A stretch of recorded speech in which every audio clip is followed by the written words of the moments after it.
Hello everyone, good evening. चलिए आज के सेशन को स्टार्ट करते हैं। आज का हमारा सेशन है एग्रोनॉमी का ड्राई लैंड एग्रीकल्चर। ठीक है, ड्राई लैंड एग्रीकल्चर के बारे में पढ़ेंगे। इसके पहले हम लोग ने एग्रोमेट्रोलॉजी के बारे में बात कर रहे थे, जहाँ पे हमारे सारे एग्रोमेट्रोलॉजी के जो भी टॉपिक थे, क्लाइमेट फॉरकास्टिंग, रेन, ठीक है, सारे जो भी उससे रिलेटेड थे सारे कवर हो चुके हैं।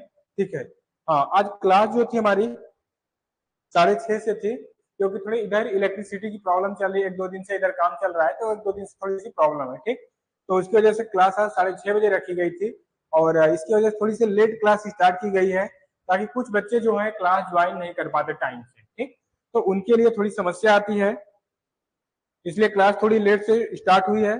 तो आप लोग अभी तक ज्वाइन हो गए होंगे, आई होप। और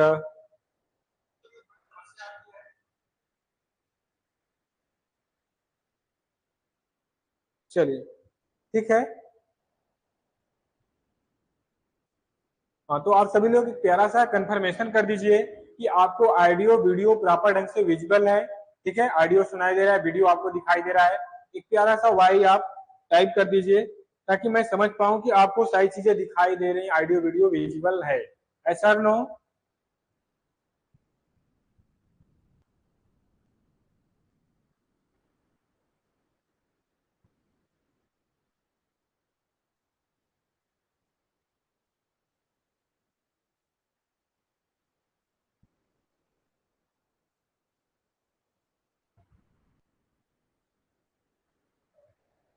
चलिए हम देखते हैं ड्राई लैंड एग्रीकल्चर। ड्राई मतलब सूखा, लैंड मतलब भूमि, एग्रीकल्चर सूखी भूमि में कैसे एग्रीकल्चर की जाती है, किसे ड्राई लैंड बोलते हैं, किसे ड्राई फार्मिंग बोलते हैं, इन सब चीजों को देखेंगे। ठीक, क्या है dry land agriculture? Dry land agriculture क्या है, देखते हैं। इसमें क्या बात कर रहा है, growing up crop entirely under rainfed. जो रेनफेड यानी मतलब वर्षाधीन जो खेत, जहाँ पे वर्षा होती हो उसके अंडर में पूरी खेती की जाती हो। ठीक है, या बोलिए ग्रोइंग क्रॉप एंटायरली मतलब पूरी crop under rainfed condition is known as dry land agriculture. मतलब पूरी क्रॉप जो ग्रो किया जाता है वह रेन फेड कंडीशन के अंडर में किया जाता है, उसे ही क्या बोलते हैं, ड्राई लैंड एग्रीकल्चर। क्या बोलते हैं, ड्राई लैंड एग्रीकल्चर। मतलब जो पूरी खेती है वहां पे किसी अलग से सिंचाई नहीं की जा रही है। ठीक है, वह इरिगेटेड एरिया नहीं है, जहाँ पे कोई अलग से पानी नहीं दिया जा रहा है क्रॉप को। तो वहां पे क्या है, वो केवल वर्षा पे निर्भर है, वर्षा आधारित। ठीक, जो जहाँ पे टोटल क्रॉप जो होती है, पूरी क्रॉप होती है, वह वर्षा के अंडर में, मतलब वर्षा के कंडीशन, वर्षाधीन, जो वर्षा से यहाँ पे वर्षा होती है, जैसे हिंदी में बोले तो क्या कहते हैं, जिससे वर्षा जहाँ पे हो रही है ऐसी स्थिति में खेती की जाती है, क्रॉप ग्रो किया जाता है, तो उसे क्या बोलते हैं, ड्राई लैंड एग्रीकल्चर। ठीक, अब क्या है, depending on the amount of rainfall receive. मतलब ये डिपेंड किस पे करता है, रेनफॉल की मात्रा पे, मतलब वर्षा की मात्रा पे, वर्षा कितनी हो रही है वह उस पे कितना रिसीव कर रहा है, इस पे वह डिपेंड करता है crop. Dry land agriculture can be grouped into 3 category. जो ड्राई लैंड एग्रीकल्चर है इसको 3 कैटेगरी में डिवाइड किया गया है। ठीक, ड्राई लैंड एग्रीकल्चर के बारे में बात करते हैं। ड्राई लैंड एग्रीकल्चर 3 पार्ट में डिवाइड किया गया है। पहला पार्ट क्या है हमारा, देखते हैं। पहला पार्ट है ड्राई फार्मिंग, दूसरा पार्ट है ड्राई लैंड फार्मिंग, तीसरा क्या है, रेन फेड फार्मिंग। ठीक, चीजें क्लियर। ड्राई लैंड फार्मिंग के बारे में हम बात करते हैं। ड्राई लैंड फार्मिंग को 3 भागों में बांटा गया है, जो कि पहला क्या है, ड्राई फार्मिंग, दूसरा क्या है, ड्राई लैंड फार्मिंग, तीसरा क्या है, रेन फेड फार्मिंग। कोई डाउट इसमें? चलिए, ठीक है, अब पहला देखते हैं ड्राई फार्मिंग। ड्राई फार्मिंग मतलब जो पूरा सूखी तरह से किया जाए जहाँ पे, तो ऐसे चीजों को देखते हैं, ऐसे देखते हैं ड्राई लैंड एग्रीकल्चर के बारे में। तो पहला क्या, हिस्ट्री ऑफ ड्राई लैंड के बारे में पहले बात करते हैं। ठीक, क्या है, first scientific approach to tackle the problem of dry land farming was initiated by the, ठीक है, Tammen in 1923 on small plot a Manjiri near Pune. Pune के जो पूना है वहां के पास में, उसके पास में एक मंजिरी एरिया है, वहां पे इन्होंने किया था। कौन, हमने ने 1923 में किया था। First scientific approach tackle the problem the dry land farming. Dry land farming के जो प्रॉब्लम थे उसको टैकल किसने किया था, टमने ने 1923 में एक छोटे से प्लाट में पुणे के पास मंजरी में किया था। ठीक, और फिर क्या है, research station established in the Bijapur and Solapur 1933। जो इसके रिसर्च स्टेशन जो स्थापित किए वो बीजापुर और सोलापुर में 1933 में स्थापित किए गए। ठीक, अब फिर क्या है, रिसर्च स्टेशन वाज स्टेब्लिश्ड, ठीक है, हगारी एंड रायचूर 1934। इसके जो रिसर्च स्टेशन है, ठीक, यह कहाँ पे किया गया था, हंगारी और रायचूर में 1934 में किया गया था। ठीक, इसके जो ड्राई लैंड के प्रॉब्लम थे उनको टेकल करने के लिए कौन किया था यह प्रारंभ में, टमने ने 1923 में किया था, पुणे के पास मंजरी एक छोटे से प्लाट पे। और फिर इसका जो रिसर्च स्टेशन है वहां पे बीजापुर सोलापुर 1933 में, और फिर रिसर्च स्टेशन वहां स्टेब्लिश हंगारी एंड रायचूर 1934। ठीक, ये हुए इसके। अब बात करते हैं next, research station was established in the Rohtak 1935। Rohtak कहाँ है, Haryana.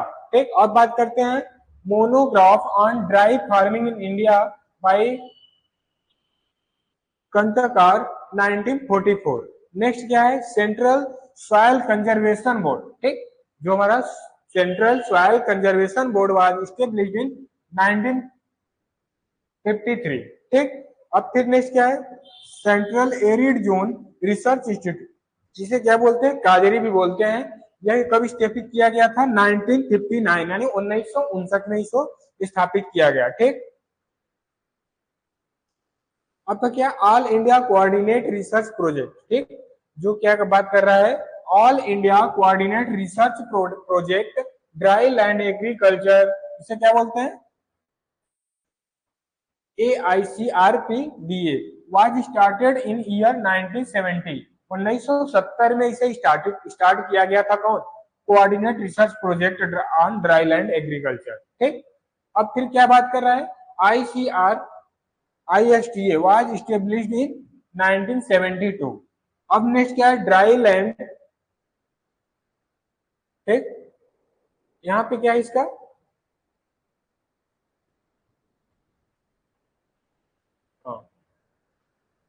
India coordinate research institute. ठीक है, सेमी एरिड, जो इसका कहाँ पे ये हुआ।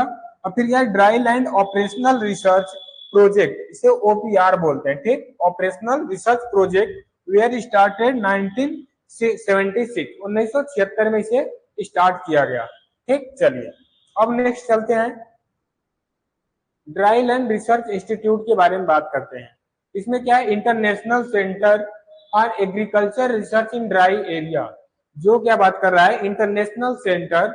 और एक क्या है, एक कुछ टाइमलाइंस हैं। ठीक है, तो इसे क्या करते हैं, आपको याद रखना है। ठीक, जैसे international centre for agriculture research in dry area, इसे ICARDA बोलते हैं। Was established in 1977 at LPO Syria. ठीक है, 2012 में। ठीक, और फिर बात क्या कर रहा है, CRIDA वाज स्टेब्लिश्ड इन 1985 हैदराबाद। ठीक, ये क्या है, सेंट्रल रिसर्च, इसको फुल फॉर्म क्या है, सेंट्रल रिसर्च, ठीक, institute for dry land agriculture. अब फिर क्या है, NWDPRA प्रोग्राम वाज स्टार्टेड 1986। 1986 में क्या है, नेशनल वाटर से डेवलपमेंट प्रोजेक्ट रिसर्च। ठीक है, प्रोजेक्ट फॉर रैनफेड एरिया। ठीक है, जो रैनफेड एरिया के लिए स्टार्ट किया गया कब, 1986 1986 में स्टार्ट किया गया। कोई डाउट इसमें, चलिए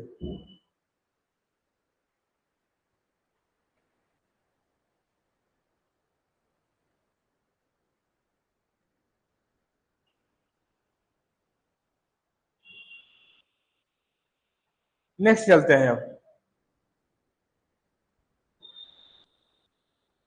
क्या है, soil moisture dynamic in dry land. ठीक, जो सॉइल मॉइस्चर है उसको ड्राई लैंड में क्या डायनेमिक है, क्या उसका है, देखते हैं। During the rain period, rainy period मतलब जो वर्षा वाली समय होती है। ठीक, बोल रहा है during rainy period a portion of the rain receive goes as run off. ठीक है, and remaining part the entirely the soil. बात क्या कर रहा है कि जो वर्षा के दौरान, वर्षा के समय जो हमारा रेन रिसीव, जो पानी रिसीव किया जाता है किसके द्वारा, सॉइल द्वारा, गोज द रन ऑफ, यानी जो रन ऑफ द्वारा पानी क्या बह जाता है। ठीक, और फिर remaining part the entire the soil, और जो पानी शेष रहता है वो सॉइल द्वारा क्या किया जाता है, एब्जॉर्ब कर लिया जाता है, सोख लिया जाता है। ठीक, तो ये बात हुआ क्या, सॉइल मॉइस्चर की।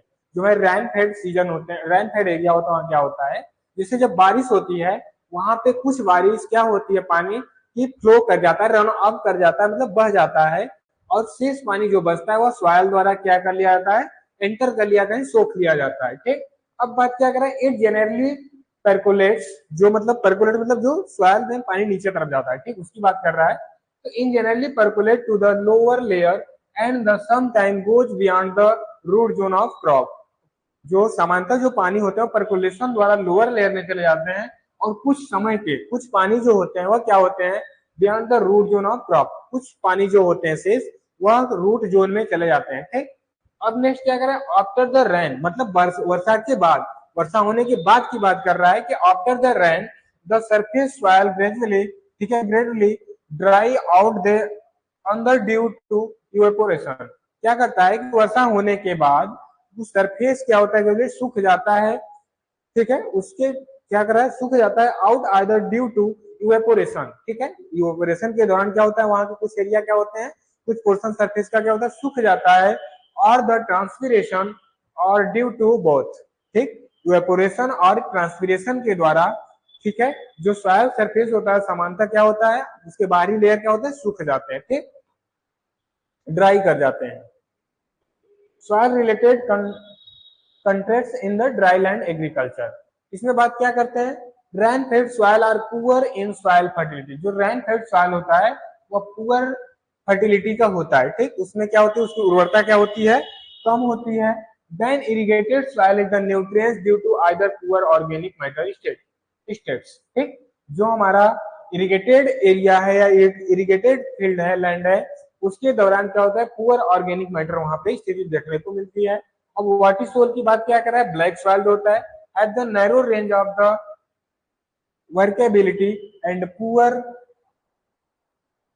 ट्रैफिकेबिलिटी। ठीक है, और फिर रेड सॉइल क्या है, so the problem of the crusting and the rapid drying. ये क्या होता है, बहुत तेजी से सूखता है, इसमें क्रस्टिंग देखने को मिलती है, जो हमारे रेड सॉइल होते हैं। ठीक, जो ब्लैक सॉइल होता है इसमें नैरो रेंज मतलब पतली रेंज में क्या वर्क एबिलिटी होती है, इनकी कार्य क्षमता कम होती है, और फिर क्या जो होती है पतली होती है, and the poor traffic ability. ठीक है,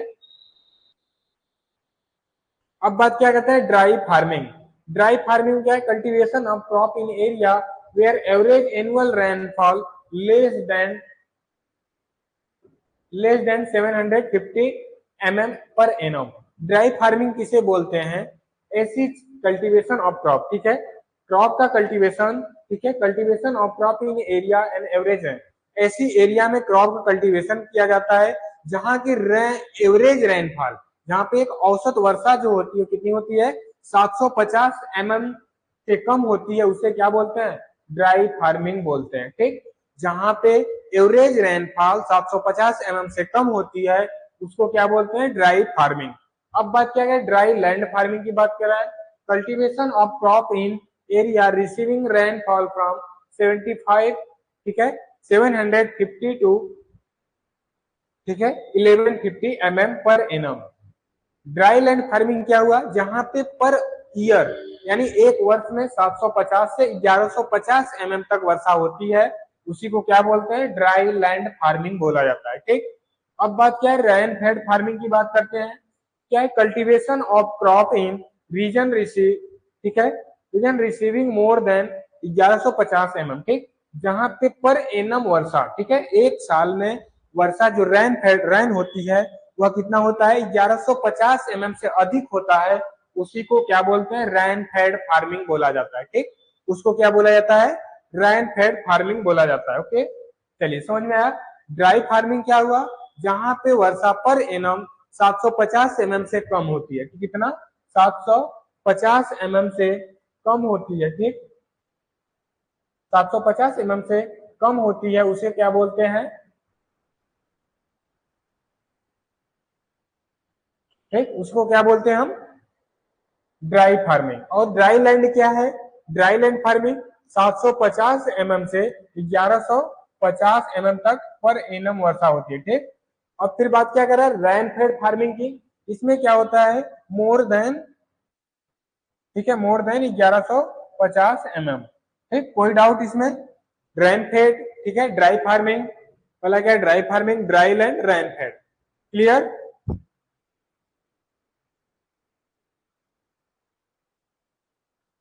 देखिए क्या है ना, क्लास डेली अटेंड किया करिए, थोड़ा सा इलेक्ट्रिसिटी से प्रॉब्लम है तो हमारी एक सैटरडे को क्लास ऑफ रही उसकी वजह से, इसके पहले थर्सडे को क्लास ऑफ रही केवल इलेक्ट्रिसिटी की वजह से, बट ऐसा क्लास बिना किसी रीजन के क्लास ऑफ नहीं होती। ठीक, संडे को तो वैसे भी क्लोज रहता है क्लास, ठीक है, तो क्लास डेली अटेंड किया करिए। अगर कोई और प्रॉब्लम हो क्लास से रिलेटेड, कोर्स से रिलेटेड, तो आप डायरेक्ट मुझे यहाँ पे कांटेक्ट कर सकते हैं। ठीक, कुछ बच्चों के कमेंट है कि आप पीडीएफ कहाँ देते हैं। देखिए भाई, पीडीएफ जो है हमारा वह टेलीग्राम चैनल पे आपको मिल जाता है, जो हमारा ऑफिशियल टेलीग्राम चैनल है, आपको मिल जाएगा एग्रीकल्चर एकेडमी वाराणसी के नाम से। ठीक, तो वहां पे आप सर्च कर लीजिए टेलीग्राम पे, आपको टेलीग्राम चैनल मिल जाएगा, आप वहां से ज्वाइन कर लीजिए। आपको सारे पीडीएफ, सारे क्लास के जो यूट्यूब पे क्लास चल रहे हैं या फिर जो लाइव क्लास है, सारे सब कुछ मिल जाएंगे आपको। ठीक, हाँ, इस समय जो क्लास हमारी चल रही है वह सभी लोग पेड क्लास में, ठीक है, पेड क्लास में, या फिर वैसे सभी लोग क्लास को अटेंड कर सकते हैं। ठीक, कोई ऐसा नहीं है कि केवल पेड क्लास वाले ही अटेंड करेंगे, इस समय क्लास कोई भी अटेंड कर सकता है। ठीक, चलिए, और कोई डाउट? बीच बीच में आप डाउट पूछ देते हैं तो रिप्लाई देना पड़ता है, बट डाउट लास्ट में ही डिस्कस किया कीजिए। ठीक है, ये सब आपके छोटे मोटे क्या है, डाउट ही है, इसे डाउट तो नहीं बोलते, बट क्या करें, जब आपका कमेंट आता है तो कुछ ना कुछ बताना ही पड़ता है आपको।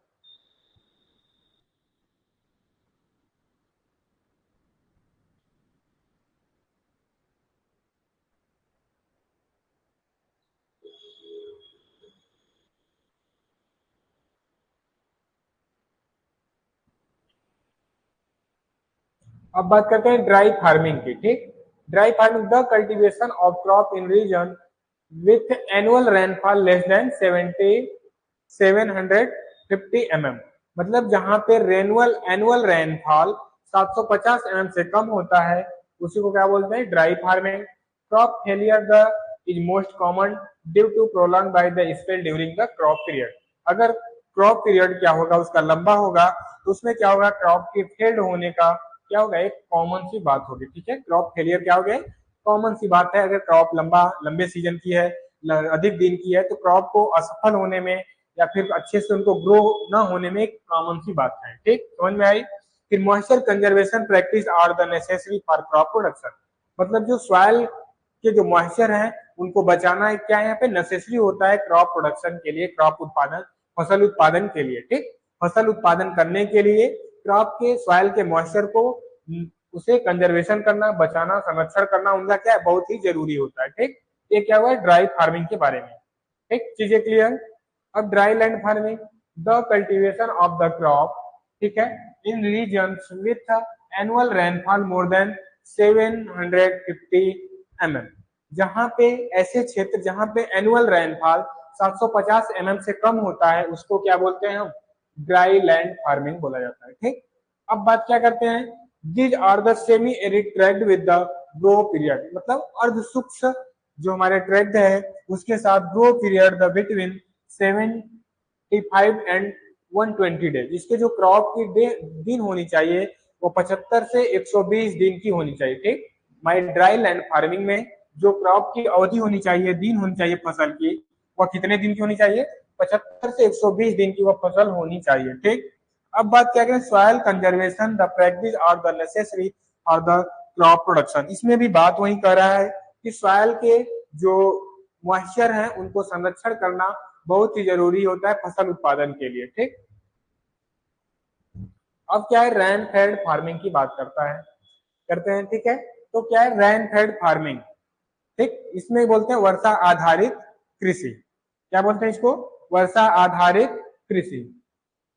इसमें क्या है, the crop production in region with annual rainfall more than 1115, यानी 1150 mm से अधिक, जहां पे एनुअल रेनफॉल 1150 mm से अधिक होता है उसे क्या बोलते हैं, रैन फेड फार्मिंग बोला जाता है। ठीक, नेक्स्ट क्या है, crop are not subjected to soil moisture stay during the crop period, इसमें क्या होता है, क्रॉप पीरियड जो हमारा फसल दौरान क्या होता है, इसमें मॉइस्चर स्ट्रेस नहीं होता, ठीक है। और क्या, these are the humid region, या थोड़े आर्द्र वाले रीजन होते हैं, with growing period more than 120 days, कितने 120 दिन से अधिक होते हैं। इनके जो क्रॉप पीरियड होते हैं, ठीक है, फसल के उत्पादन करने का जो फसल के दिन जो होते हैं वह 120 दिन से अधिक के होते हैं, ठीक। चीजें क्लियर तीनों, कोई डाउट तो नहीं। देखिए हम बात क्या करते हैं, ड्राई लैंड एग्रीकल्चर, इसमें तीन होते हैं, dry dry farming, dry land farming, rain fade farming, ठीक। ड्राई फार्मिंग क्या होता है, जिसमें एनुअल रेनफॉल 750 mm से कम होती है, उसे ड्राई फार्मिंग बोलते हैं। फिर इसमें जो क्रॉप ड्यूरिंग होता है वह कम दिन का रखना चाहिए। अगर क्रॉप अधिक दिन की रखते हैं, अधिक दिन का होता है फसल, तो उसको फेल होने की, उसको असफल होने की संभावना अधिक होगी। इसमें सॉयल मॉइस्चर संरक्षण, ठीक है, नमी संरक्षण करना बहुत ही जरूरी है क्रॉप को उत्पादन के लिए, ठीक है, फसल उत्पादन के लिए। दूसरा क्या है, dry land farming. Dry land farming क्या हो, जहां पे वर्षा जो होती है 750 mm से 1150 mm के बीच में होती है। इसमें जो क्रॉप ड्यूरेशन रखते हैं, फसल का समय रखते हैं, वह 75 से 120 दिन रखते हैं। इसमें भी सॉइल के जो मॉइस्चर होते हैं, ठीक है, नमी संरक्षण को संरक्षण करना बहुत जरूरी है क्रॉप प्रोडक्शन के लिए, फसल उत्पादन के लिए। अब नेक्स्ट बात क्या करता है, रेन फेड फार्मिंग की बात करता है, जहां पे वर्षा क्या होती है 1150 mm से अधिक होती है। इसमें जो क्रॉप की ड्यूरेशन रखते हैं वह 120 दिन से अधिक रखते हैं। यह जो ह्यूमिड एरिया में होती है, यहाँ पे जो होती है ह्यूमिड अधिक होती है, आर्द्रता अधिक होती है। फिर और क्या बात कर रहा है कि इसमें जो होता है 120 दिन की होती है, ठीक। इसमें क्रॉप किसी भी मॉइस्चर स्ट्रेस को नहीं झेलता, ठीक। इसमें मॉइस्चर स्ट्रेस या नमी, जो हमारा क्या बोलते हैं, नमी स्ट्रेस नहीं आती, ठीक। चीजें क्लियर तीनों से, कोई डाउट तो नहीं है आपको। अगर किसी भी प्रकार की प्रॉब्लम आती तो आप बोल सकते हैं, बट अभी यहाँ तक कोई डाउट आई होप नहीं होना चाहिए आपको, ठीक है। चलिए ठीक है, कोई डाउट नहीं है तो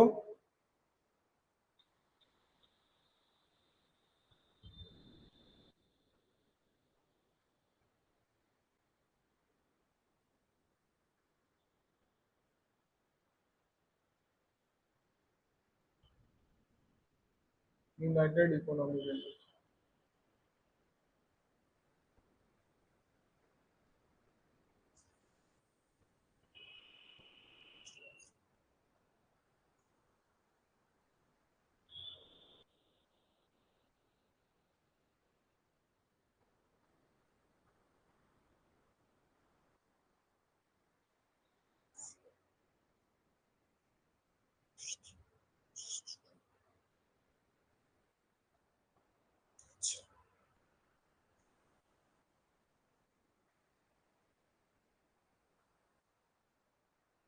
चलिए नेक्स्ट देखते हैं, United nation economics and social commission के द्वारा जो एशिया के लिए ड्राई लैंड एग्रीकल्चर को मेनली दो भागों में, दो कैटेगरी में डिवाइड किया गया, ठीक। किसके द्वारा, United nation economic and social commission के द्वारा, ठीक। इनके द्वारा जो हमारे एशिया के लिए ड्राई लैंड एग्रीकल्चर को दो पार्ट में या दो कैटेगरी में डिवाइड किया गया है मेनली। पहला कौन सा है इसमें, ड्राई लैंड फार्मिंग। नेक्स्ट क्या है, रेन फेड फार्मिंग। दो हुए, ड्राई लैंड फार्मिंग और rain fed farming. Dry land farming और रैन फेड फार्मिंग के बारे में हम लोग बात किए, ठीक। ऊपर ही अब देखते हैं dry farming and dry land agriculture and rain fed farming, ये तीन यहाँ पे है, ठीक। तीनों के अलग अलग बनाए गए हैं चार्ट, ठीक, चार्ट बनाए गए हैं, इनके कंस्टिट्यूट्स हैं, क्या क्या इसमें होते हैं। अब उनकी क्या, ड्राई लैंड फार्मिंग क्या है, ड्राई फार्मिंग क्या है, ठीक, ड्राई लैंड फार्मिंग क्या है, रैन फेड फार्मिंग क्या है, इसके बारे में बात करते हैं हम लोग। देखते हैं क्या है रेनफॉल। रेनफॉल की बात करें तो ड्राई फार्मिंग में लेस देन 750 यानी 750 mm से कम, और ड्राई लैंड फार्मिंग में 750 mm से 1150 mm, और फिर रैन फेड में 1150 mm से अधिक। अब बात क्या है, मॉइस्चर अवेलेबिलिटी, इसमें क्या है, एक्चुअल शॉर्टेज, शॉर्टेज और फिर इनफ, इसमें पर्याप्त होता है, ठीक। अब फिर बात क्या कर रहा है, growing region. Growing region arid region, semi arid region, humid and sub humid region होता है, ठीक। यहाँ पे जो है रैन फेड होती है, यहाँ पे आर्द्रता बहुत अधिक होती है। अब बात क्या है, grow duration. Growing duration less than 75 days, 75 to 120 days, greater than more than 200 days, ठीक। अब नेक्स्ट क्या बात करता है यहाँ पे, क्रॉपिंग सिस्टम के। इसमें क्या है, सिंगल क्रॉपिंग करते हैं क्योंकि ऑलरेडी यहाँ पे पानी की कमी है। इसमें भी सिंगल या मिक्स करते हैं क्योंकि यहाँ भी थोड़ी पानी की कमी है, बट उतना कमी नहीं है। अब नेक्स्ट क्या है, इंटर क्रॉपिंग और मल्टीपल क्रॉपिंग, क्योंकि यहाँ वर्षा जो होती है पर्याप्त मात्रा में हो रही है, तो क्रॉप को पानी भी जो सिंचाई भी क्या होती है, पर्याप्त मात्रा में अच्छी तरीके से हो जाती है। तो यहाँ पे क्या करते हैं, इंटर क्रॉपिंग और मल्टीपल क्रॉपिंग किया जाता है। ठीक, चीजें क्लियर इसमें? आई होप कोई डाउट नहीं होना चाहिए आपको। ठीक है,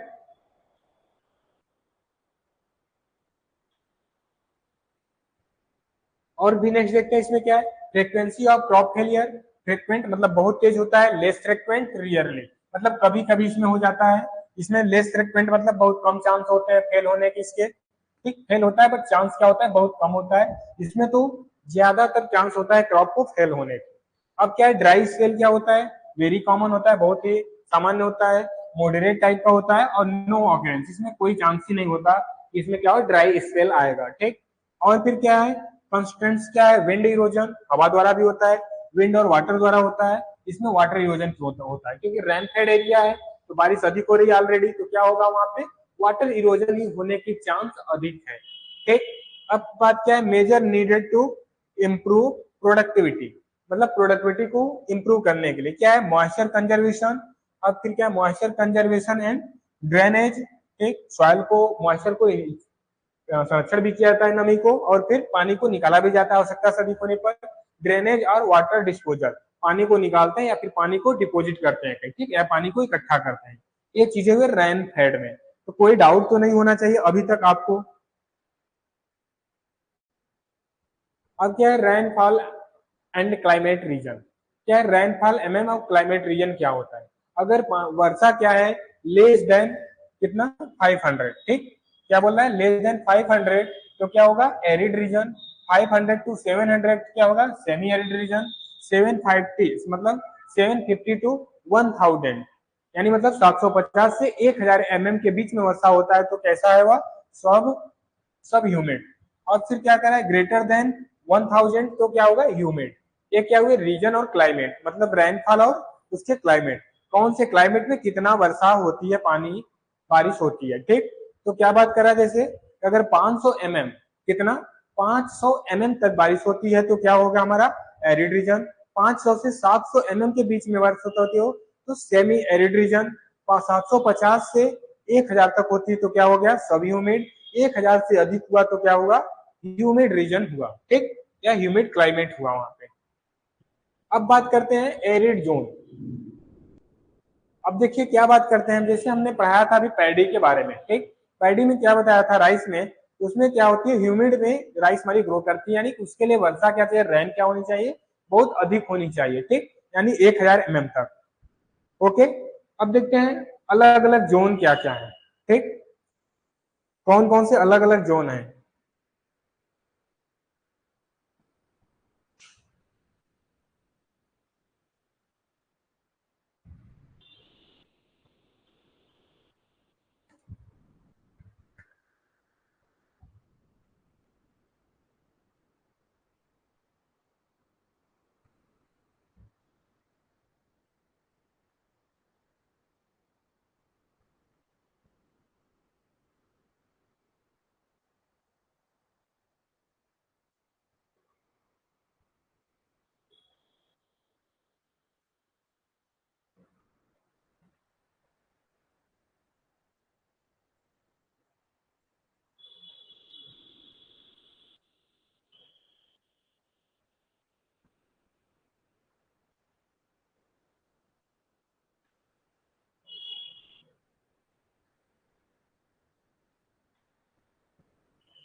चलिए देखते हैं अब क्या है, एरिड रीजन की बात कर रहा है। ठीक है, किसका बात कर रहा है, एरिड रीजन।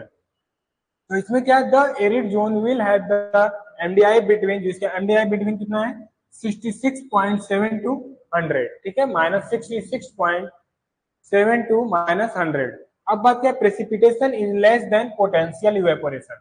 जो हमारा यहाँ पे है प्रेसिपिटेशन जो होगा वह कम होगा पोटेंशियल इवेपोरेशन से, और the greater part of the year, पूरे साल के लिए, जो एक साल के लिए होगा इसका प्रेसिपिटेशन होगा वो इवेपोरेशन से क्या होगा, कम होगा। ठीक, अरेबल क्रॉप जो होंगे इसके production is not possible without irrigation. जो अरेबल क्रॉप है, अरेबल क्रॉप मैंने आपको बता दिया है एग्रोनॉमी जब स्टार्ट किया था। ठीक, अगर कोई डाउट होता है तो एक बार क्लास देखिए, नहीं समझ में आता तो आप नेक्स्ट क्लास में हमसे डिस्कस कर सकते हैं। ठीक, कोई डब्बे हिचकाकर, कोई इसमें डरने की बात नहीं है। कल आकर अगर आप एक बार अरेबल क्रॉप को देखिएगा, नहीं समझ में आता तो एक बार डिस्कस जरूर कीजिएगा क्लास में। ठीक, चलिए अब नेक्स्ट क्या है, growing period is the between up to 74 days. ठीक, जो क्रॉप की ग्रोइंग पीरियड होती है यानी क्रॉप ड्यूरेशन जो होता है वह 74 दिन का रखा जाता है। ठीक, कितने, 74 डेज का। ओके, चलिए अब क्या है, सेमी एरिड जोन।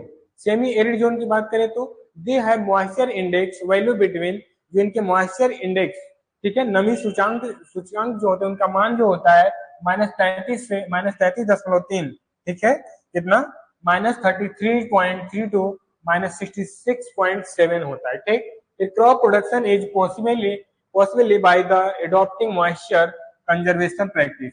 सॉइल संरक्षण, नमी संरक्षण के एडॉप्ट करने के द्वारा ही उसमें क्रॉप प्रोडक्शन क्या है, पॉसिबल है। पहले नमी संरक्षण कर पाएंगे तभी उसमें क्या है, क्रॉप ग्रो करना पॉसिबल हो पाएगा। ठीक, growing period is between 75 to 190 day, मतलब 75 से 119 दिन का क्रॉप ड्यूरेशन होता है। इसका क्रॉप ड्यूरेशन जो होता है कितना होता है, 75 से 119 दिन का होता है। ठीक, चलिए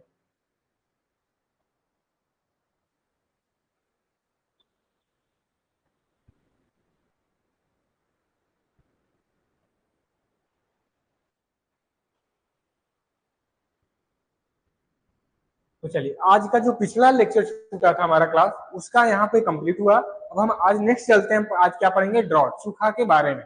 ड्रॉट क्या है, ठीक, चलिए।